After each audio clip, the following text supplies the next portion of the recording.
The orbital station hung silently above perihelion B, a stormy world with winds so strong that no craft dared hover low for long. Kestrel Station was the hub of mining operations, a gleaming ring of metal and lights buzzing with the constant hum of machinery. Drones zipped along tunnels, carrying minerals from the surface vents to the refinery bays above.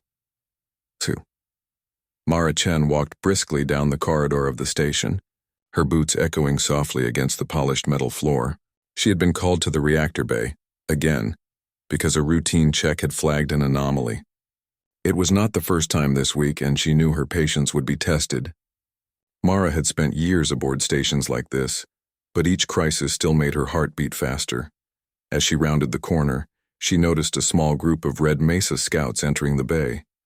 Their masks glimmered faintly under the station lights, a sophisticated piece of technology that allowed them to breathe in different atmospheres and, more importantly, preserved their sacred privacy. Mara recognized their leader immediately, Naya Dosella, a skilled scout who had navigated countless surface storms without a single misstep. "Lieutenant Chen," Naya said, her voice calm but carrying authority, "we have a problem in the lower tunnels. One of the extraction drones has malfunctioned near the vent zone." Mara nodded. "I'll go check it. Are your teams ready to assist?" Naya inclined her head slightly. "Yes, but please be careful. This area is volatile." The two moved together down the winding corridors toward the vent zone. As they approached, the dull rumble of the station grew louder. Alarms flashed red along the walls. Mara saw that the extraction drone was stuck under a metal panel, sparking and smoldering from the strain. Without thinking, she reached down and pulled the panel free. Sparks flew across her gloves and the smell of ozone filled the air. Behind the panel, she found Naya struggling to stabilize the drone. In the chaos, the scout's mask cracked from the impact, falling to the floor with a soft clink. Mara froze. Naya's face was exposed. Her features were calm, but her eyes widened in shock. "You've seen me unmasked," she whispered. Mara's mouth opened, but no words came out. She had not realized the weight of what had happened. The Red Mesa had strict rules. Any unmasking of a scout in a sacred area, even by accident, required immediate accountability. Anyone who witnessed it had to stand with the scout or face punishment alongside them. I didn't mean," Mara started, but Naya held up a hand. "I know," Naya said, "but the rules still stand. We must go to the tribunal or both of us could be punished." The station seemed to shrink around Mara. The hum of machinery, the flickering lights, even the distant winds of perihelion B outside the reinforced windows felt heavier. "Tribunal?" she repeated. "Yes," Naya said. "There is no choice. But if we act quickly, we might still have a chance to avoid the worst." Before Mara could ask more, alarms blared throughout the station. The AI, Magistrate 9, spoke in its calm, emotionless tone. "Unauthorized exposure detected. Witness bond required. Compliance mandatory. Tribunal summoned in 24 hours. Mara's heart raced. 24 hours? She muttered. "We don't have that much time." Naya's eyes softened. "Then we must move carefully. The tribunal is just a procedure. But we need to show the council that the real threat is not our unmasking. It is something else, something dangerous in the lower vents." Mara took a deep breath. She had never met a scout like Naya before. Skilled, disciplined, calm under pressure. Yet now she felt a connection, an urgent partnership forming out of necessity. "Then let's find the real problem before the tribunal meets," Mara said. Together they moved deeper into the station. The tunnels were narrow, lined with pipes and wiring, the air thick with dust and metallic scent. Sparks from faulty wiring lit the way as drones buzzed overhead. Mara checked the logs on her handheld device. Something had been tampered with. The safety protocols in the lower vents were overwritten. "This isn't an accident," Mara said quietly. "Someone changed the logs." Naya glanced at her. "Yes, and if they are not caught, the tribunal will blame us for negligence. Not the real criminals." The two of them reached the vent zone. The walls vibrated as powerful gusts of air howled through the shafts. The malfunctioning drones hovered near vents that should have been closed. Mara saw a series of vents opened in a strange sequence. "Look," she said, pointing. "These vents weren't supposed to be open. Someone's rerouted the ore flow." Naya examined the sequence. "It matches the signature of the black market relays. Someone is stealing raw ore before it reaches the refinery." Mara's eyes widened. "They're using the station to smuggle minerals." That could ruin the council's trust and destroy the safety of everyone on the station. Exactly, Naya said. And if we report this, they'll know we were here. That's why we must be careful. The tribunal will focus on us if the sabotage continues unnoticed. Mara nodded. Then we need to gather evidence, but fast. The two of them moved from vent to vent, avoiding cameras and using shadows to remain unseen. Mara patched into the station's sensors while Naya left coded marks in the dust, signals that could guide the council to the real evidence without exposing them directly. Hours passed. Sparks flew. Machinery groaned. But Mara and Naya continued, driven by urgency and the growing trust between them. They finally reached the central relay chamber. The smell of ozone was stronger here, and Mara could see the hidden barge, a large container siphoning ore from the main line. They've hidden it here, Mara whispered. This is the proof we need, Naya nodded. Yes, but we can't stay. The drones are guarding the chamber. One mistake and the tribunal will see us as saboteurs. Mara scanned the controls. With careful adjustments, she rerouted the cooling flows to fog the chamber. Mist filled the room, hiding their movements. Naya led Mara through a narrow maintenance passage, leaving signals on the walls for others to find later. Suddenly, a loud alarm blared. Red lights flashed. Unauthorized access detected, Magistrate 9 intoned. Mara's stomach sank. Stay calm, Naya said. We can still move. Follow me. They sprinted down the maintenance corridor, the hum of drones growing louder behind them. The fog and the coded marks worked to confuse the automated systems. They reached a side exit just as security drones appeared in the main chamber. Outside the vent zone, Mara and Naya caught their breath. Mara looked at Naya. We made it. But the tribunal? What now? Naya's eyes were steady. We have evidence. We have a plan. And we have each other. The tribunal may question us, but the truth will speak for itself. We only need to survive until then. Mara nodded. She had faced many challenges, but this was unlike anything before. Not just the station, not just the storm outside, but the weight of cultural law, the risk of punishment, and the partnership forming in the middle of chaos. She realized, in that moment, that courage was not just about running toward danger. It was about trust, quick thinking, and choosing the right ally when the odds were stacked against you. Naya was that ally, and together they would face whatever the tribunal threw at them. The hum of Kestrel Station continued around them, the lights flickering slightly, but Mara felt a strange calm. They had survived the first test. Now came the next, the council, the tribunal, and proving that two people from different worlds could uncover the truth and maybe, just maybe, prevent disaster for everyone aboard the station. Mara glanced at Naya. Are you ready? She asked. Naya gave a small nod, her face serious but determined. Always. Let's go show them what truth looks like. And with that, they headed back toward the central hub, their minds racing with plans, their hearts united in a mission bigger than themselves. The tribunal was coming, and whatever happened next, Mara knew that humanity, quick, clever, and compassionate, had a chance to stand strong. The tribunal chamber was vast and circular, lined with high-tech panels and holographic displays. Magistrate 9's calm voice echoed through the room. Witness bond verification in progress. Tribunal session commencing. Mara Chen stepped inside, her boots clicking against the polished floor. Naya Docela followed, her mask back in place, though Mara noticed a slight shake in her hands.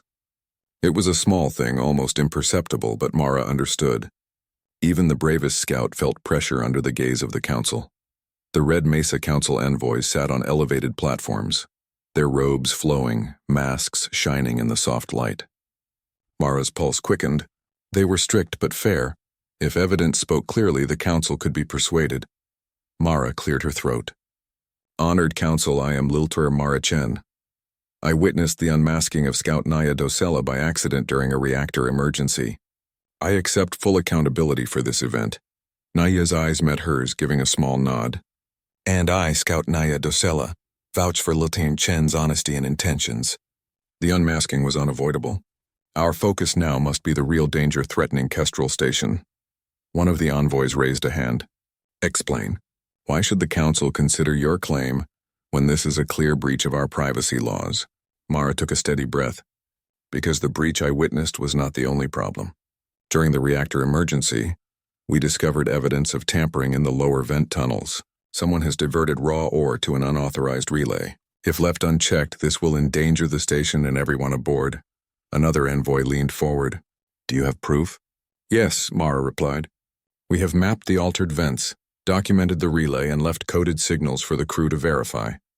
The patterns match black market relay operations. The tribunal will see that the tampering predates the accidental unmasking. Naya stepped forward. I can confirm the patterns. Our scouts have strict protocols, and this deviation is not from any authorized Red Mesa operation. The hazard is real. Magistrate Nine's voice cut in. Data synchronization complete. Cross-referencing evidence. Preliminary validation indicates anomaly present. Tribunal decision pending further inspection. Mara and Naya shared a glance. The AI had recognized the evidence, but they needed the council's approval to act on it. Mara spoke clearly with steady confidence. The station's safety is at risk. If the diversion continues, a vent collapse could occur, releasing toxic gas into the main corridors. Time is critical. A council envoy pressed a button. Holograms flickered to life above the central platform, showing the vent maps, sensor readings, and coded marks left by Mara and Naya. The evidence was clear, precise, and impossible to dispute. Mara could feel the council's eyes scanning every detail. She knew their culture respected careful planning and accuracy. Every mark, every note, every sensor reading had to be correct. And it was. Finally, one of the envoys spoke. This evidence is convincing. However, the unmasking remains a serious offense. How do you propose to reconcile the law with the necessity of your actions? Naya answered first. The law exists to protect us, not to punish us when the danger is real. Our witness bond ensures accountability. Lieutenant Chen and I have acted together, fully transparent and in service of station safety. That should satisfy the law while allowing corrective action. Mara added, We request permission to lead a corrective operation. Our knowledge of the tampered vents in the relay will allow us to prevent further damage. Waiting for another team will risk collapse. The envoys consulted quietly among themselves. The room was tense. Every second felt longer than the last. Finally, the chief envoy spoke. Very well. Lieutenant Chen, Scout Dosella, you may act to correct the hazard, but the tribunal will monitor every step. Failure will carry consequences. Mara and Naya bowed. Thank you, Council, Mara said. Outside the chamber, the station's alarms continued, a reminder of the stakes. Mara checked her handheld device. The fog they had created earlier still masked the chamber entrance. The drones had not detected them. Let's move, Mara said. Naya nodded. Together they ran down the corridor, back toward the vent tunnels. The lower vents were louder than ever. Gusts of wind howled through the shafts, carrying the scent of metal and dust. Mara recalibrated the sensors, watching for any sign of further tampering.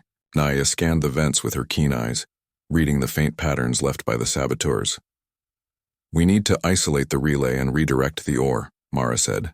If we don't stop it, the entire operation could fail, and lives will be lost. Naya led the way, pointing out vent access points and safe paths through the unstable tunnels. Mara's engineering skills were critical as she manipulated the drone interfaces, overriding the black market control subroutines. Sparks flew, and a low hum filled the corridor as the system fought back against her changes. Almost there, Mara muttered, her fingers flying over the controls. Just a few more adjustments. Suddenly, a mechanical hiss echoed behind them. Security drones had detected movement in the vents. Red lights flashed along the walls. Quick, Naya said, and this way. She led Mara through a maintenance tunnel barely large enough for one person. The drones scanned the main corridor but could not detect the narrow escape route. They emerged near the central relay chamber. Mara's eyes focused on the control panel. I can shut it down from here, she said. Naya stood beside her, ready to act if anything went wrong. Mara worked quickly, entering override codes, reconnecting power, and redirecting flow paths. The ore that had been diverted slowly returned to the main line. The vents stabilized and the dangerous pressure imbalance began to normalize. The station trembled slightly as the systems adjusted, but it held. Mara exhaled. We did it. Naya smiled faintly. Yes, the hazard is neutralized. Mara glanced at the control panel, confirming the final readings. The council will see that we acted with full responsibility. The evidence is all here. They returned to the tribunal chamber, prepared for the council's final decision.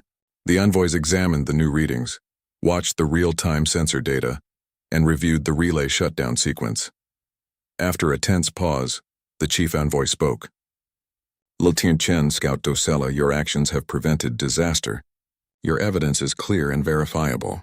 The tribunal recognizes that the unmasking, though a breach of tradition, occurred under extraordinary circumstances and was not negligent. You are both absolved of punishment. Mara felt a weight lift from her shoulders. Naya's expression softened, relief evident in her eyes. Furthermore, the envoy continued, the Council will implement new protocols to prevent similar incidents. A dual custody system will be installed, combining human and Red Mesa oversight to protect station safety and respect cultural law. Magistrate 9 will be updated accordingly. Mara nodded. This was more than a victory. It was a system-wide improvement, ensuring safety and fairness for everyone. Outside the chamber, the station's hum felt different, less oppressive. Crew members glanced at Mara and Naya with curiosity and respect. The unusual partnership between human and scout had set a new precedent. Mara spoke quietly. I never thought unmasking someone could lead to this. Naya chuckled softly. Neither did I. But it has shown us that trust and cooperation can solve even the most complicated problems. Mara smiled. I think this station is going to be safer than ever. And maybe, just maybe, humans and Red Mesa Scouts can work together more often. Yes, Naya said. If we continue to trust each other, we can face anything. Together, they walked through the station corridors not just as allies bound by circumstance, but as partners who had faced danger, preserved life, and proven that courage and intelligence could overcome even the strictest rules. Mara felt a new confidence growing within her. She had seen the power of combining human creativity with cultural wisdom. This was the heart of progress, working together, respecting differences, and acting decisively when lives depended on it. The lights of Kestrel Station gleamed through the corridors, reflecting off walls, consoles, and polished floors. Outside, perihelion B's stormy winds raged on. But inside the station, order and safety had returned. Mara knew the real journey was only beginning. In the months to come, new protocols would be installed, training sessions held, and drones updated. But the lesson Mara and Naya had learned and the bond they had formed would remain. Humanity's courage, ingenuity, and empathy had won the day, reminding all aboard Kestrel Station that even in the harshest environments, working together was the key to survival and success. As they looked out of the observation window, the storm below swirled like liquid silver and blue. Mara said softly, "We did it." Naya smiled. "Yes, and the future is stronger because of it." And for the first time in days, Mara allowed herself to believe that, no matter what challenges lay ahead, they could face them, together.